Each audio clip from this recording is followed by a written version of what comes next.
How's it going, everyone? Thanks for watching. My name is Ryan Lehman. Today I'm going to be sharing stories on mule deer hunting and different tips and tactics I've learned throughout the years. Behind me is the buck I killed with my bow in 2018 on October 4th. I wanted to take you through the story of how I killed him and the experience I had with that and how that all developed. I actually started mule deer hunting in 2012, I believe it was. My first year I went out to South Dakota and was unsuccessful. I spent about a week out there. And then in 2013, the next year, I went out and did the same thing. I was out there for about a week, 7 days, unsuccessful. I seen good deer. I seen whitetail, I seen mule deer. But I tried, many different stalks, many different tactics, and trying to set up and pinch points and different stuff, and it just never worked out. At the time I was, 21, 22 years old, something like that, or 22, 23, and I was just very impatient and trying to make something happen. Where with mule deer hunting, you really need to be more patient. This deer here, it actually took a combination of 17 days to kill this buck. I killed him in 2018. I went out there and I was going to have basically 5 days to hunt, and I killed him on day 4. And I do have the video or the recovery on YouTube. If you want to check that out, you can go to my videos and check out mule deer hunting.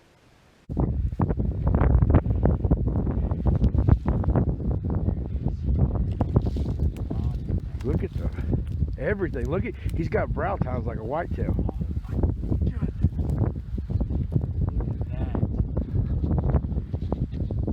Look at that, dude. That is a giant. Last day. It is freezing too. Raining, 32 degrees, wind blowing. Look at, he's got velvet right here. Really? Look at the brow tines on him. Like a whitetail. Dude, come over here and get how big his body is. He's just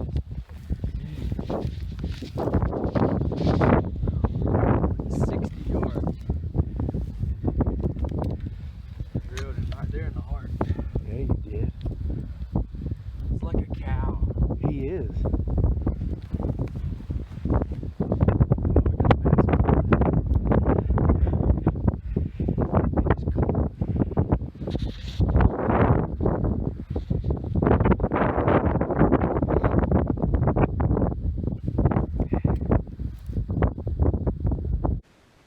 Anyway, what happened behind this buck, I killed him on day 4. I think it was day 2. We ended up, me and a buddy, we were driving. We came off the main road into a cattle pasture. We're going down, along the fence, and I looked down in this draw, and I could just see the very tips of his horns. And my buddy got out, stalked up to about 60 yards, and didn't realize how high the brush was. When he shot, his arrow hit and deflected and went down, so he ended up shooting under a pretty good buck. I think it was maybe 1 or 2 days later when we were coming in the same route, and something with mule deer that I've figured out, this same draw, I think at least the day I killed him, the day my buddy shot and missed one, and multiple other times I seen really large good bucks in that area. And it really made sense once I got down in there. You could look in there, but you couldn't really tell that it was much. But the brush, was, waist high, is really thick, and it was just ideal because the deer could get down in there and see every direction, and it was just a perfect setup for the deer. The day that I killed him, we actually slept in. We were tired after hunting, so we slept in. And that is one thing that I would recommend to do would be, if you're gonna spot and stalk mule deer, you want to do that, late morning to midday, because most of the time, the mule deer are already out in the fields. If you're hunting in the bottoms, they're out in the fields early morning. And then what I would recommend is, getting in the morning, get way off on a hill, far away with binoculars, watch the mule deer and hopefully wait until they bed down to make your move. You want to, get the wind in your favor. The stalk on this deer took me 2 hours and 40 minutes, and I'll go into that a little more detail. But we were driving, and we looked way off in the distance, about half a mile away, and we seen 4 deer walking, up this hill, and then they disappeared down into a draw. My buddy and I, we drove way around, made a big loop, probably a mile long, came up the backside, parked the truck. I jumped out of the truck, grabbed the binoculars, ran up at the top of that hill and glassed down. I barely peeked up over the edge and seen him bed down, which was perfect because, I knew where he was at and I could basically get to him where he was. I ended up making another half-mile loop because the wind, like we were parked right here, the deer was here and the wind was blowing this way. So what I did, I made a big loop and got way down around. I took probably half a mile loop, ended up seeing multiple deer on that stalk and ventured to get around. And after about an hour and a half, I was like, man, I gotta move or these deer are gonna be up and gone. So I kind of stood up and walked around, and there was 3 does. They got up and ran off, but they were in this draw. I didn't realize there was 2 draws, and the buck that I had was marked by a yellow tree. Ended up coming around, started crawling, belly crawling, and I got to the tree I thought he was at. I, ranged it, and it was 80 yards. So then I start moving in closer. I was making way too much noise, so I ended up laying my bow down. Took the quiver off. I took out 1 arrow, so I only had 1 arrow I was going to take with me. I went ahead and knocked it. I had my release and I had my rangefinder. I left my binoculars. That way, I could just focus on getting in there, focus on the shot. Now, taking 1 arrow is probably not ideal, but I knew I had 1 shot and I was going to make it count. Got down in there and I didn't see any deer. So I was like, man, they're gone already. I looked down and seen another yellow tree, and I ranged it, and it was right at about 100 yards. So I'm like, okay, well maybe they're right there. So I start creeping up and I range them again. I'm at 80 yards. I practice out that far, but I didn't want to shoot that far. So, I ranged a tree close to me. It was 20 yards from me. So I was like, well, if I, get to that tree, I can get behind it, get a little cover, draw back. That deer should be right at 60. Started crawling up there to it. Finally got there, popped up. Excuse me, popped up, got on my knees, ranged him. He was right at 60, and at that exact moment, a truck started driving down the road that was probably 3/4 of a mile away. And whenever it did, I turned and looked to my left, and a little buck stood up at probably 40, 45 yards. I'm like, oh my goodness. And then another buck stood up right there, right beside him, so he was 45 yards as well. I seen buck to the right, and I thought it was this deer, and I'm like, okay, there he is. And then this buck stood up to the left, so there was actually 4 bucks together. So I drew back on him and got my 60-yard pin, but he wasn't facing right. He finally turned. I'm like, okay, so I settled my 60-yard pin on him, and it just didn't really feel right. He started walking, so I was like, well, I'm gonna let down. I let down, walked out the other side of the tree, drew back again, trying to get anchored on him, and he turned, and that little deer walked in front of him, stopped. So now I got the other deer in front of me. I'm holding back at full draw, holding. I finally let down again. Deer turned and started walking back to where he originally was. I drew back again. This time, I settled my pin, and he stopped perfectly broadside. I reached around and started to squeeze on the trigger, and my bow completely went off. But the thing was, it was so cold I couldn't feel my hands. What I didn't mention earlier was the wind was howling. It was blowing probably at least 20 miles an hour, and it was 32 degrees and drizzling rain and like sleet. It was just nasty. Anyway, I watched my arrow. I thought it was going to go over him, and it just hit him perfect right behind the shoulder. He turned and ran off. I watched him run for probably 75 yards, and he piled up.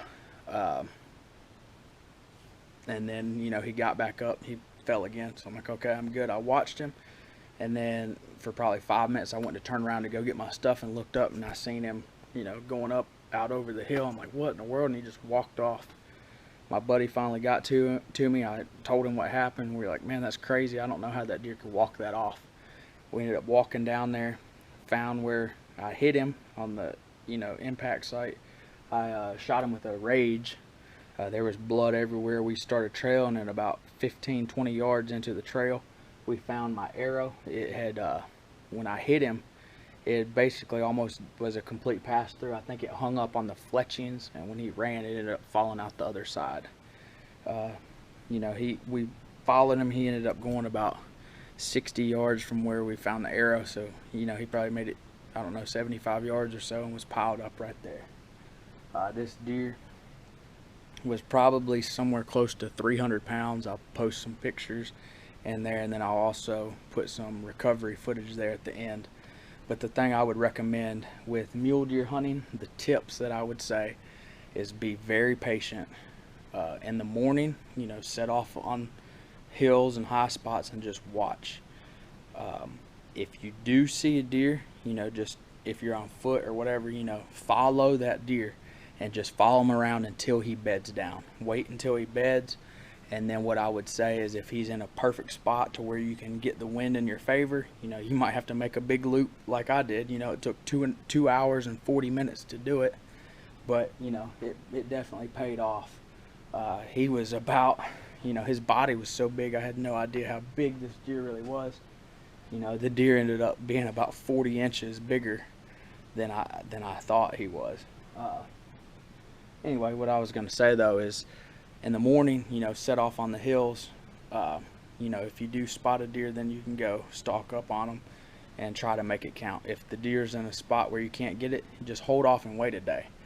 You know, wait till the next day, or, you know, follow that deer, and you want to be right, because in all the years of doing it, you know, my first 2 years I didn't even get a shot off on a buck.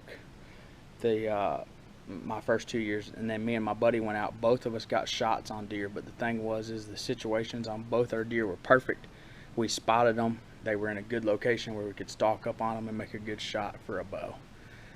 Something else I would say is in the afternoons, if you can, you know, watch them and pattern them in the morning and midday, you can slip in there, you know, take a climber or a saddle, whatever you want, possibly a climber if you can get into a tree, and you know, set up on trails.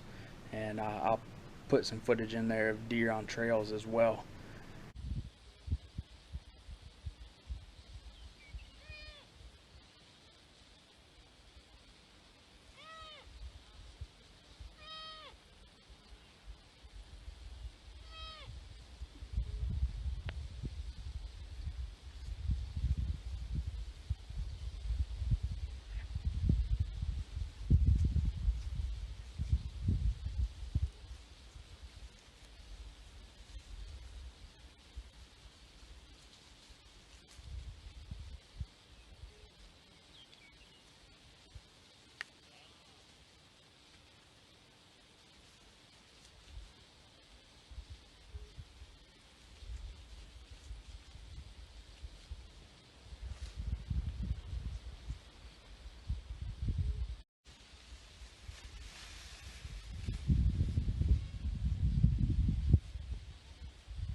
One thing that I did learn, you know, like I said, it took 17 days to kill this deer, but I started watching, you know, different documentaries, different guys hunting, and one thing that I really found helpful was a guy by the name of Zach Griffith. He put out a series called The Hit List or something like that, and there's several guys on there who just have insane trophy rooms, but a lot of the tips and tactics and things that I learned, My first 2 years, it was just me, young, and just going in there and trying to get it done. It wasn't successful.